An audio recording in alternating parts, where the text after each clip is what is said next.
It's interesting how people see you and how you see yourself. I don't always see all the things people say about me, but if I try and connect them, what was it about this career? 702, Channel 702 in those days, the Rainbow of Sound, had started, and my best friend, who I shared a flat with, was a DJ on the station, and he told me they were looking for sales reps, and I went for an interview. They were way ahead of their time, so you talk about a rebellious place. They had a line-up DJ with a person of every colour, and it didn't fly in South Africa. It was just too advanced for what South Africa was going through. But they also had an independent news organisation called 702 Eyewitness News. And it was an environment that was tense, but very creative, and it was so progressive. So it was a wonderful environment. I just loved it. My parents were horrified that I was now in a radio station, my goodness. And there was a lot of fun, a lot of drugs, a lot of rock and roll. There was a lot of police arresting people. It was really a time, I think, that opened one's eyes. But I fell in love with the whole pace of all of it, even though I was on the commercial side. We were well involved with everything that was going on, and I knew I'd found my niche, and it was the pace mainly of a media environment, particularly radio, that I found inspiring, and the fact that we were the rebels. So I have a bit of a rebellious streak because I like that. I like the fact that we weren't the norm, that we weren't the SABC, and that we were seen as a bit of trouble for a lot of people. Look, I was in the sales environment, and what was happening in those days is a lot of advertisers were starting to support this little rebellious station. So we were on a roll, and although I didn't have a career path that I looked at, I was in it for the money in those days, and we were making potloads, which also gave me a sense of freedom. So what started there was a lot of money coming in for those days, and it filled my dream of travel. So I was the first member of my family to ever go overseas. And I still remember at the age of 24, almost doing a world trip for 6 weeks. So that's what attracted me first. I don't really recall how I got into the sales management job, but there were quite a few managers that came through the place. And I had been in direct sales, and then I got into agency sales, and I did really well, and I loved it. And they offered me the job when the sales manager left or was fired. I'm not quite sure. I wasn't really watching what was going on. And I nearly didn't take it at the time because I was getting married. So I remember being put into this office, and then I had to go on honeymoon, which is great. And then I came back, and I think then I was about 27. So I wasn't that young anymore. I'd worked out a couple of things. And it was from there that I started to see this as a career in radio for the first time. I didn't see management as a big responsibility. I didn't see it as a leadership position. I was just involved with the people in the sales teams, and we all liked each other. So we became a bit of a unit, having fun. And I remember going to the financial manager at the time, saying the team was doing so well, could we go on an overseas trip? And we started sales incentives, which was something new for South Africa in those days. And we made our target, which was something like 12 million. And we all went to Rio. And again, what I found from these trips was just the people side interested me. So I loved the interaction with the people, what they were doing, their stories. And I developed a thing for people, I think, very early on. Not that I could label it then. From a responsibility point of view, I started to realize it was serious when it came to budget time. But I had a great FD who would help me with my budgets. I mean, I couldn't even do my budgets. And he would do them upside down. So I would have the figures facing me, and he was adding them up from his side. So I was helped a lot, actually, if I think back, of them giving me a target, explaining why they needed it, first lessons in business and why they needed that much money to make a profit, etc., etc. And it really took off from there. I was then sent on a course, interestingly, overseas it was called a mini MBA for radio. And when I got to that course in the States, there was another trigger for me. It was a profound memory because it was all about styles of people, profiles of people, personalities of people, because radio stations don't have any assets other than people. And I started to realize that this was something I could relate to. I enjoyed it. It was interesting. It was new. And I think it's been my passion, really, ever since then. So I still use the techniques and the systems that are available about people and profiles and styles and personalities and how you can get the best out of them, and the difference between men and women in the workplace and how they see things so differently, but if you can connect the two, how powerful it is. So it was always the more the better, or the bigger the pot, the better, rather than an individual. I never did it for myself. I was always doing it for the benefit of the team or the benefit of the people. You know, the people side, I started to realize that even in a sales team, which was the environment I was running, that I needed different types of people. So I needed people who would do admin. And in those days, salespeople did everything. And I didn't like that because they weren't good at it.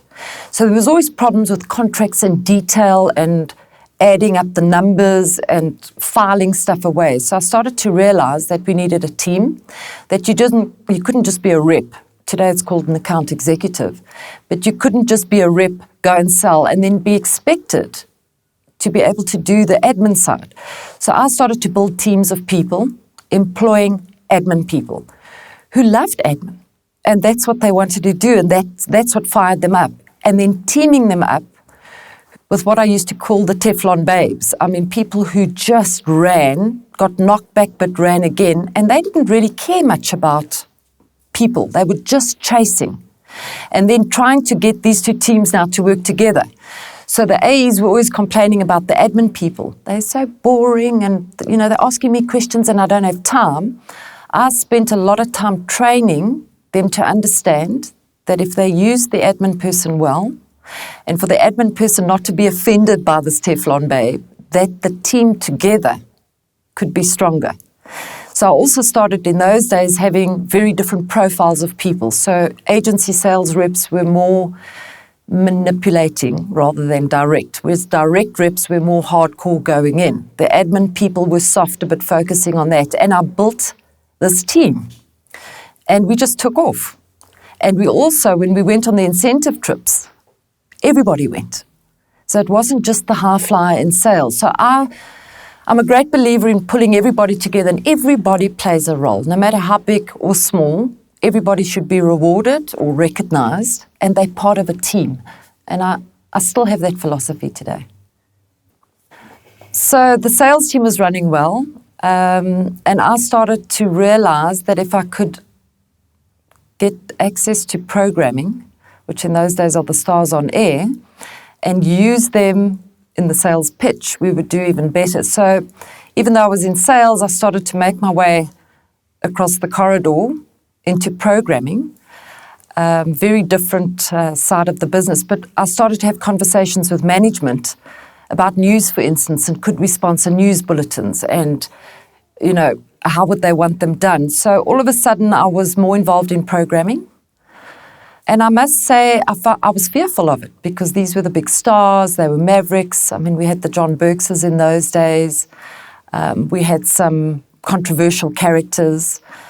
We had leaders in the business who were very creative but ruthless. And I started to see behavior that I didn't like, particularly when they were talking to, programming people. So I started to become very aware of different styles of managers in the building, some of which I liked, and some of which I wouldn't say they were mentors, but it was like if I ever got into that side of the business, I would never behave the way some of them were behaving. I found it upsetting because it wasn't the culture in the sales team, but it certainly opened my eyes to other leadership styles and other management styles that it didn't sit well with me. So I started to learn a few things that I wouldn't do if I ever got there. But even then, it wasn't like I was trying to get there. It was just something I noticed, and I became very aware of it. Even to the extent that I would bring it up at management meetings, and I was the only female, and I could never prove what I was trying to say because it didn't have a number, it didn't have an outcome, and I was dismissed often about it. Sort of like mumbo jumbo, there she goes again. But I persisted quite a bit, and the course that I had done overseas on profiles and personalities really triggered me, and I knew I was on the right track. If I look back now, I got away with it, but I was extremely rebellious. And I also started to realize then I had a bit of power because it was where the money was coming in. So we used to argue, who was more important, programming, because they made content we could sell, and then sales would go, but if we didn't sell it, you wouldn't get a salary. And we started this wrangle about who was more important in the mix. But it was a rebellious time, and I was very vocal and very outspoken because I sort of knew they needed us. And we weren't just, those girls in sales. We were quite a female department in those days. In the sales environment, a lot happened at Primedia Broadcasting at that time. So we went from one station, 702, we had bought Highveld. I'd been seconded to Highveld to start up their sales team, so I ran the process again. Everything I'd done in 702, I had to recreate. We got a Greenfields license, we then acquired another station, and all of a sudden we were a big group. And we had the talk stations and we had music stations. And what had happened at the time was the talk stations were going down in revenue. And the music stations were starting to cook, and the station manager of the music station resigned and left. And I was approached by the then CEO to say, would you become the station manager of 94.7 Highveld Stereo, as it was known in those days? And I was mortified. I was petrified because I didn't know anything about programming. Well, I thought I didn't. And I was scared of Jeremy Mansfield, funny enough. And at the time as well, I had found two other mentors in a way. And the one was a program manager who had come from, or a programming consultant who had come from Australia to help on the music stations, and I'd met him. And the other was a management consultant who had been brought in to try and fix the ills that were happening in 702 at the time.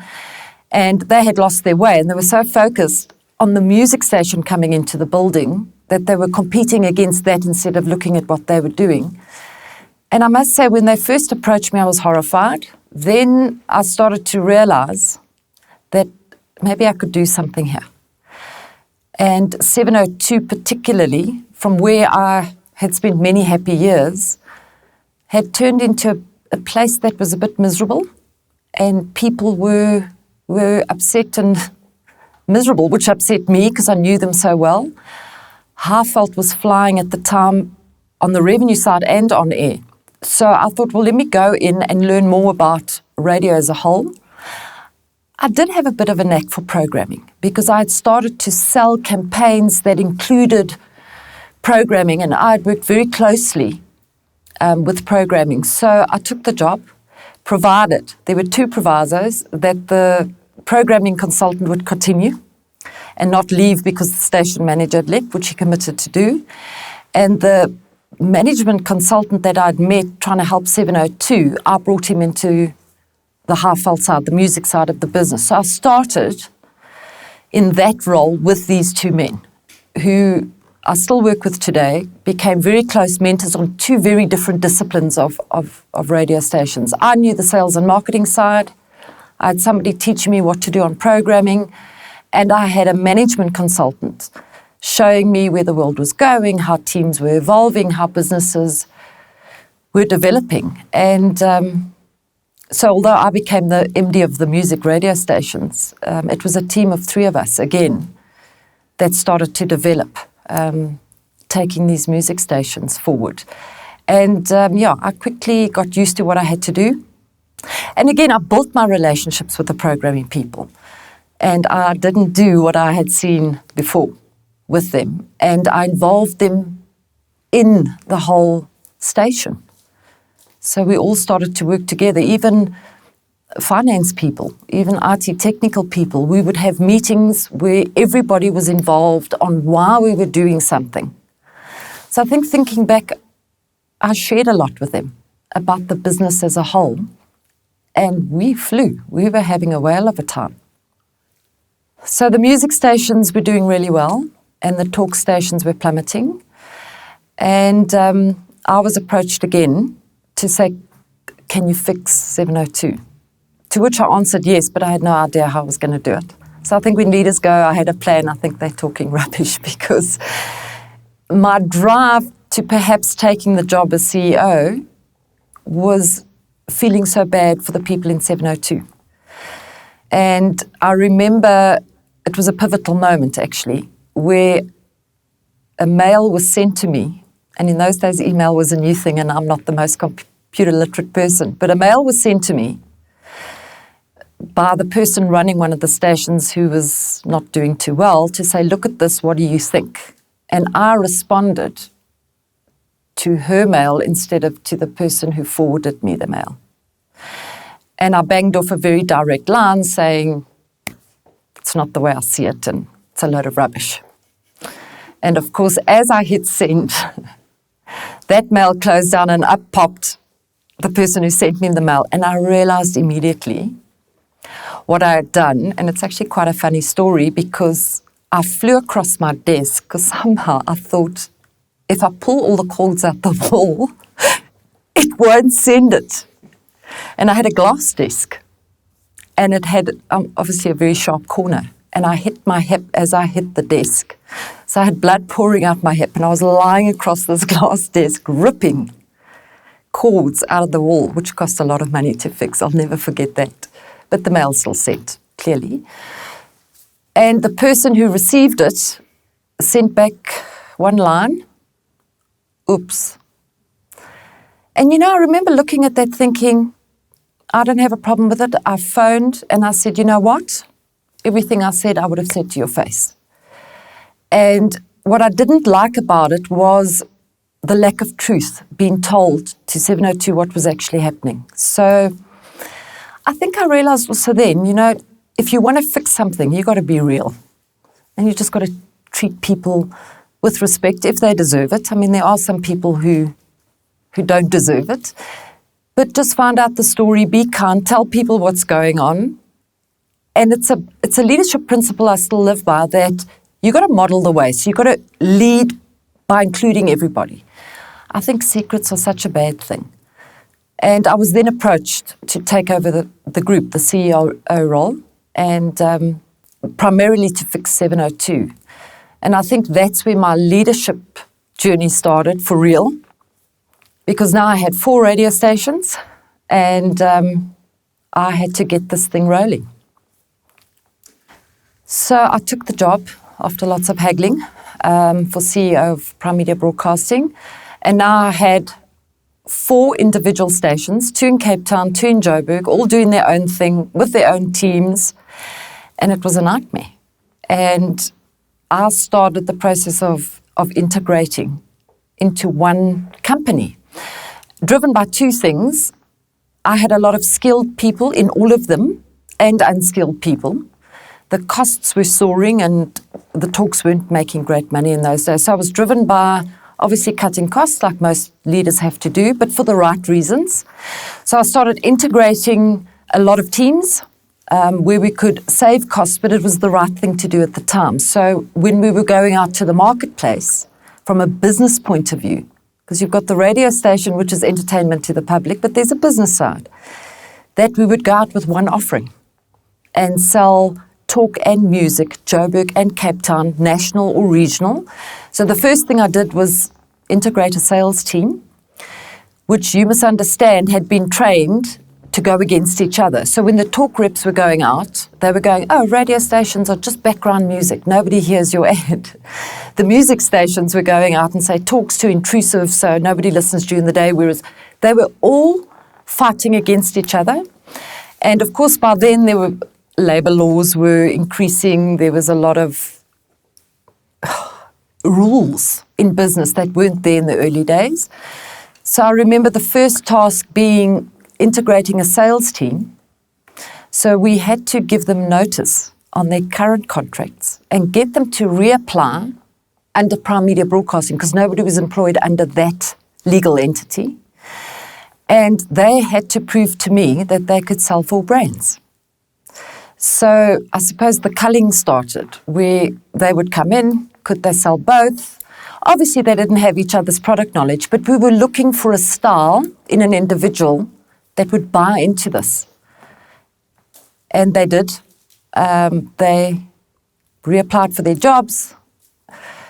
We started to train them. At the same time, though, I had to integrate 2 radio stations who, one was on the 2nd floor, one was on the 4th floor, one didn't talk to the other one. So I remember saying at my first staff meeting that leaders do 3 things, or they've got 3 choices when they come in. The one is to keep everything the same, which wasn't an option. The other was to change everything, which was an option, but I knew it would freak them out. And the third option was to paint the walls a different color to know they had a new leader, and I went for the third option, the safest and third option. But I needed time to build my strategy, and I had this crazy notion about what's lovely is green grass, yellow hue, the sun shining, blue sky. So the first thing I did while I was reintegrating all these people and changing teams was I repainted the building, and I painted it yellow, which was nobody's corporate color.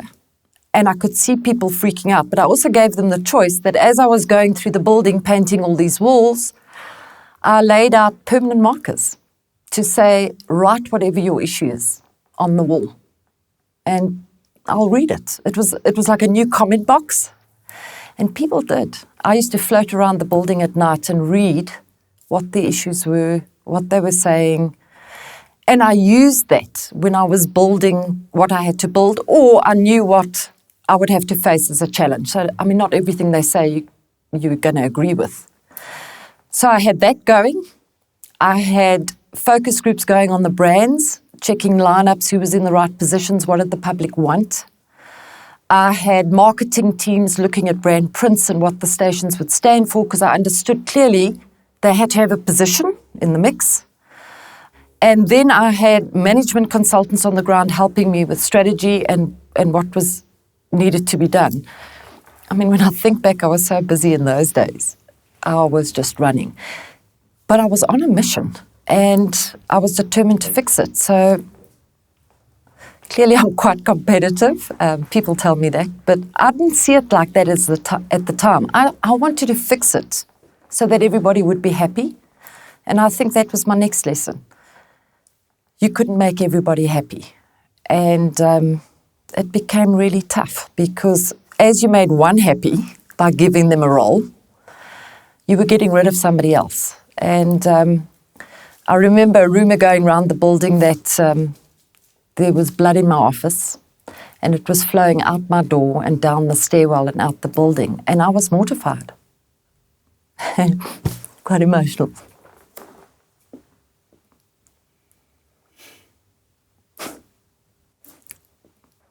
You have to make the hard calls. And they were right.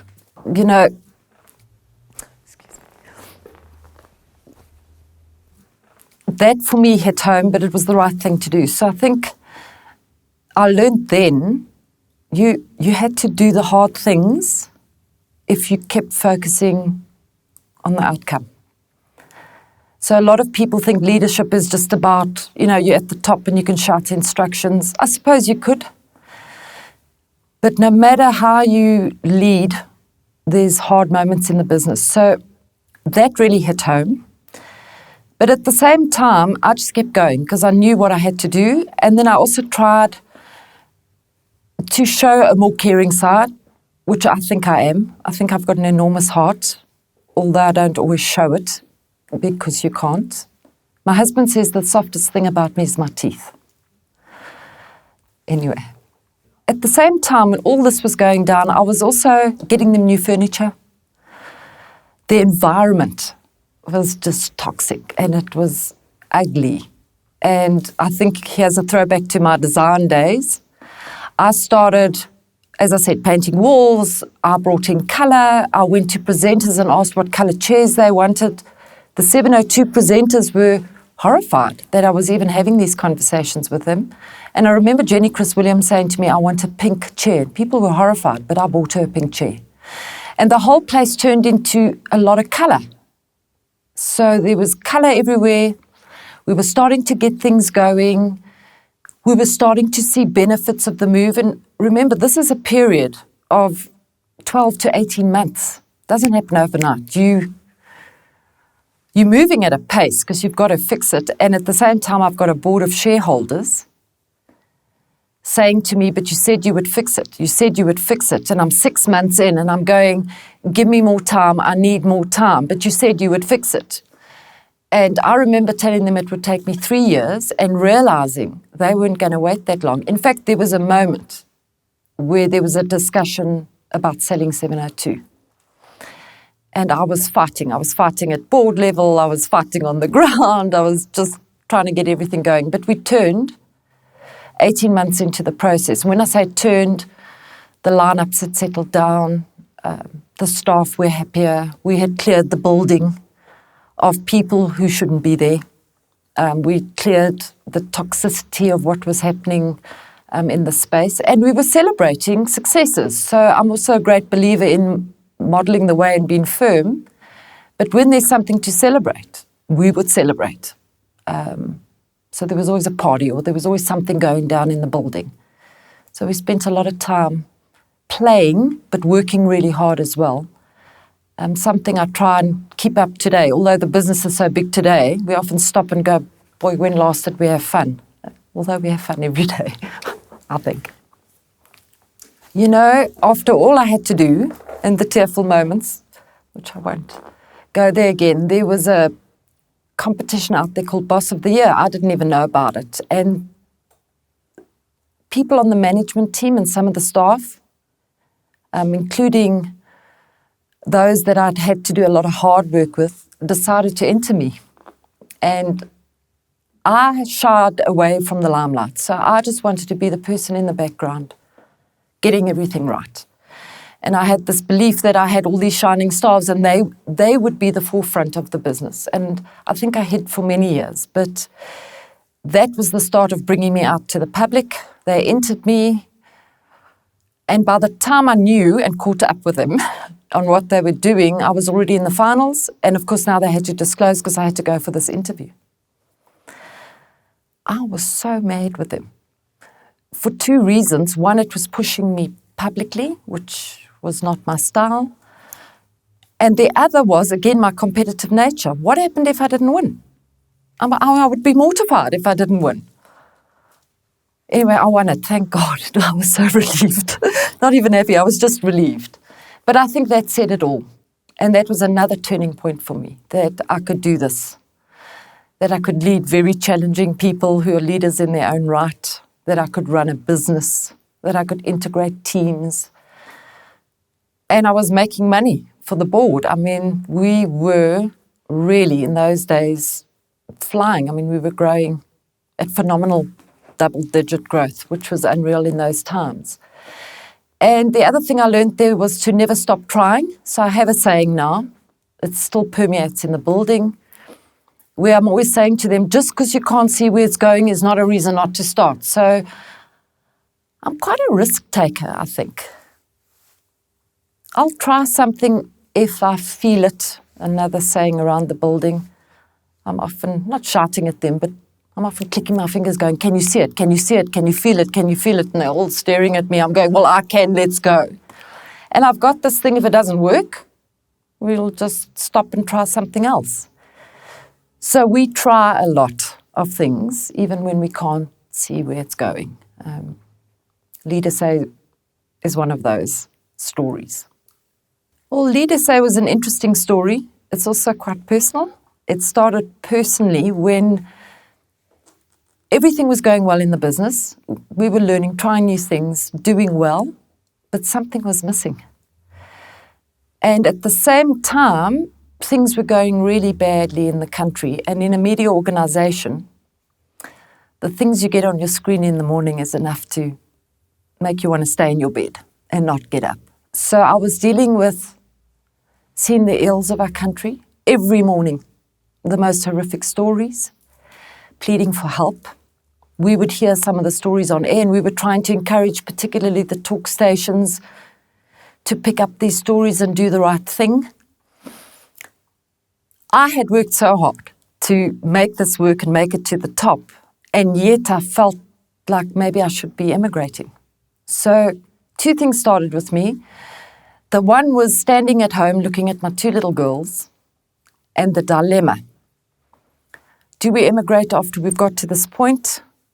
I remember looking at my dogs thinking, what do I do with the dogs? And standing at home going, I can't believe we're going to have to emigrate. I can't believe this is happening.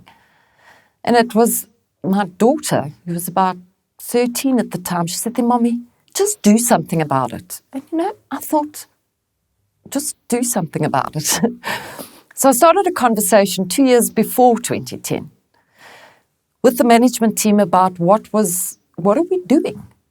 What do we do every day? And you get the normal business answers. We're in business to give prospects to advertise or whatever. I said, no, but why are we doing this? Why do we come to work every day? And at the same time, if you follow, I'm a great reader on business strategy and what's happening in the world, this purpose, it was called firms of endearment, where people were doing studies on companies who showed humanistic principles were outperforming on the index by 10 to 5 times better on their profits. So we started with this, what was our purpose? We went into strat calling on our purpose, and it was a really difficult time. We fought for a year. And the other thing we realized, it sounded a bit like Sunshine Radio. So we had a very heavy newsroom, as you know, EWN, going, we can't do this. We can't be Sunshine News. And then you approach somebody like a John Robbie on a talk station who was just like, you've got to be joking. And it didn't fly. It didn't fly at Strat. And management was saying to me, what are you doing? We've got a democratically elected government and you want to sound like government, because we were tinkering around there. I was going, John Robbie can be Minister of Sport and this one can be Minister of that, and then we can say this and we can say that. Anyway, we had a terrible fight at management, and I remember saying to them, if we don't have a purpose, I'm not doing this anymore. I can't do this anymore.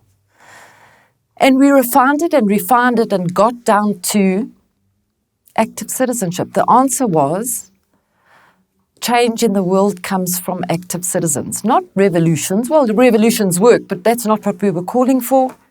And just getting people to stand up, which is a Lead SA philosophy, do the right thing and make a difference. And we all settled on that. And then the World Cup was coming. So now we were in the dilemma of all this noise is going on about the World Cup, and the country lifted. So the spirit was up and people were happy. Wrong time to launch. So we were sitting with this baby that we had a brand for, that we had now developed, that we had spent months convincing the presenters on air why it was the right thing to do. And that was the most difficult selling job I've ever done. I mean, they couldn't connect it and they couldn't see where it was going. In hindsight, nor did we. We thought we had something. So we waited for the World Cup to pass, which was a good call in hindsight, because the country was on such a high. So what did they do after that? So we came in on the 4th of August, 2010, after the World Cup, to pick up from that spirit, which was everything we were calling for, just stand up and get together and get on with it. And Lead SA was born, and I was amazed at the uptake, because I expected a level of criticism like we've never seen, and it didn't come. Yes, you get the odd whiner, life is full of them, but generally the uptake was just amazing. So we are very busy now with Lead SA. I do have moments with Lead SA where, I don't know if I should be saying this, but I often go, if I ever have another stupid idea, just shoot me, because it's a lot of work. And I think why it's successful is it's just activating citizens. We've made some, not mistakes, but gone down directions where we can't make a difference. And the other reason it keeps going is Lead SA doesn't have a team. We all work on it. So it's everybody's responsibility to click in what they're doing on Lead SA. We don't have a budget. So it's not a campaign that's going to run out of money. And we don't make any money off it. So it's not something we will ever sell. And trust me, we could. We could be making a tidy profit of this thing, but then it would die because it would lose, again, its realness of resonating with people who just want to do good but don't know how to go about it. So we're 5 years in, we've made an enormous impact. I mean, if you change one life, isn't that enough? But we've changed many. And, we started the Lead SA Heroes, which we do monthly and culminate into one winner. And then we started the youth ones because we had these little kids of 10, raising money or collecting food, just mind-blowing stories of people out there doing the most amazing things. And we've just done our 5th year. And it's been overwhelming. I'm not even going to talk about the stories because they're so deep. It's incredible what people will do. Media Woman of the Decade was another award, quite surprising because I actually never ever won Media Woman of the Year. So every time it ran, I think I came 3rd one year, I came 2nd another year. And then they decided to do Media Woman of the Decade. Sure, and that was also a surprise. I won that. And it was another moment where you start thinking, why did I win it? And I remember at the function, they started to go through some of the things that they saw in my career, which is why they gave me the award. And clearly there's business, the increase in business. But it's interesting how people see you and how you see yourself. I don't always see all the things people say about me, but if I try and connect them, what was it about this career? And I think being a rebel certainly helps. So I do mentor women, a lot of women in my business, and I tell them a couple of things. One is women know everything. So they tend to not listen, and they tend to come forward with what all the solutions are. And I've learned over many years to really listen. So I have a saying, I have 2 things that I teach them. The one is to actually physically sit on their hands, because women generally, the hands start going and then the mouth goes, and it just irritates everybody. So we have this thing of sitting on our hands because you can feel your shoulder go, which is a trigger to go just listen a little bit longer. The other one I make them do is have a sip of water, and I won't let them swallow. So it's listening is important.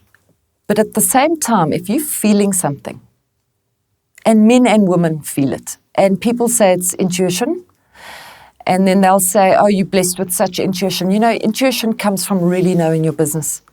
It's not a gift. It's not a gift. It's something you learn to feel. When you fully understand your business, when you fully understand the people in it, when you fully understand what's going on, which you get from listening, so all of a sudden you have a great instinct. So I think having a good instinct is important, so feel it. If you feel it, if it triggers your heart before your head, it's the right call. If you're trying to make it work in your head but you can't feel it, just let it go. It'll either come back or it won't. And I've got a bit of a thing about manners. Just manners are, for me, important. Just respectful manners, and kindness. To show kindness, it doesn't make you weak. Years ago, if you were kind or if you cried or if you were soft, you were useless, particularly for women. You were then marked as emotional and therefore couldn't be a good leader. So I teach, looking back again, the wording in that award was kindness and caring and involved in the community. So they had all the right business terms. But they're not. They are real things that people feel. And that's what I try and teach, and I think that has been my success at really listening. And then I think also not to be naive, that to really be successful in a leader, you have to make the hard calls. And you can do them in a nice way. They're hard and they're miserable, but you don't have to be mean about them. Something I think I referred to earlier of what I would never do. So anybody who's got to be moved on, or not even fired is the word, is there's a process that you can go through with them that I hope they thank me for one day rather than hate me for one day. And I think I've got more people being positive about what's happened to them than negative. And in fact, some come back and go, it's the best thing you ever did, was firing me. So I think that's the only thing I can touch on. I don't have any degrees. But I've done a lot of courses and I've done a lot of reading. I think gives you a good perspective of things. And, just caring for the people in your organization is something, doesn't cost a lot of money, does take a lot of time, but well worth it because they'll follow you. And that's what you need. You need people to follow you and be inspired by your vision, which you're sharing with them. And then I think my other factor is enabling them to act. So it's all very well telling them to do something, but then you need to ask if they have the right equipment, if they, have the right backup, if you've got to enable people to act. Whereas a lot of companies just want more, but they don't ask people what they need. I don't ask them what they want. I ask them what they need.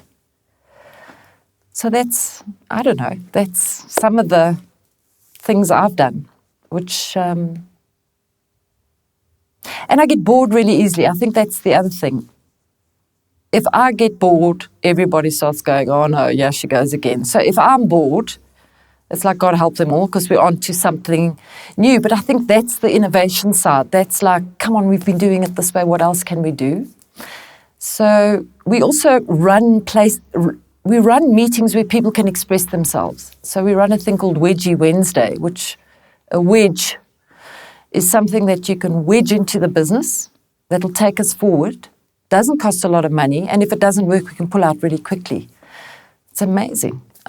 Today, your solutions come from your staff. I don't think the leader can do it on their own anymore. So that's my last shot here, that you need very good teams around you. And I've been a great believer in building my team, and they add great value to me. And I look for, again, comes the styles. I look for different styles. So, I've got one guy who's very strategic and he thinks 5-6 years down the line, and I'm always going, get to the point. But he brings that in. Then I've got somebody who's very good at cleaning up my rambling and making it functional. And then you've got creative people. And then you've just got those who are willing to do whatever it takes to get the job done. So you need all these personality types, all these people, but they all want to go where you're going. So it's about, I'll come back to where I started, teams, building teams of people. You can't do it on your own. I don't think any leader does it on their own.